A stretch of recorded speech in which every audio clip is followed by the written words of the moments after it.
Hi, welcome to Wellspace Counseling. My name is Jason Wilkinson, and typically people, when they go and get a new car, they usually think to themselves, well, we're going to get this car, it's going to last us the next 5 to 10 years, and then we'll get something else. Same thing with getting a new house.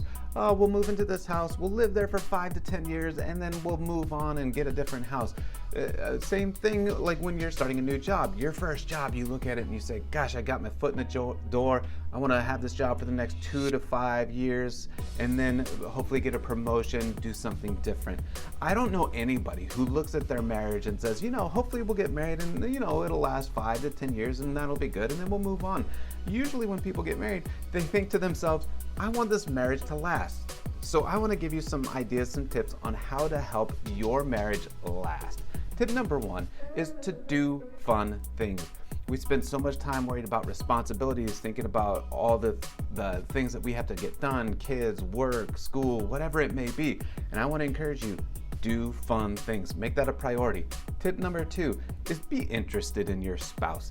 A lot of times as we get married and stay married, we tend to think that we know who our spouse is. We tend to think like, oh, I know how they're going to react or do different things. People grow over time. Give your spouse that space, that opportunity to grow. Be interested in who they are and how they are growing.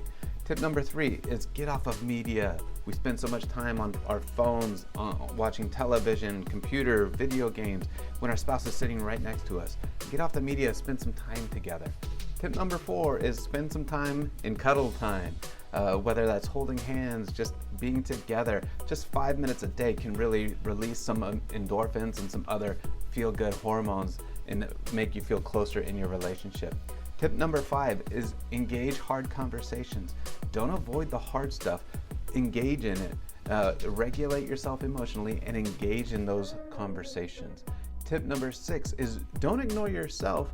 You take care of yourself, and usually when you take care of yourself, when you do things that are good for you, help you grow, help you take responsibility in the relationship, your spouse is going to benefit from that as well. So when you're feeling pretty good about yourself, you're really able to engage, participate in that relationship even more. And tip number 7 is ask for help.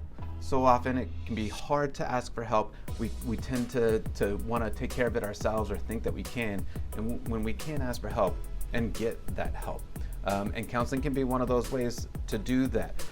There's more tips and ideas on how to help your marriage last, how you can put things in to help your marriage last at the blog. You go to www.wellspacepdx.com/blog. You'll find more information there.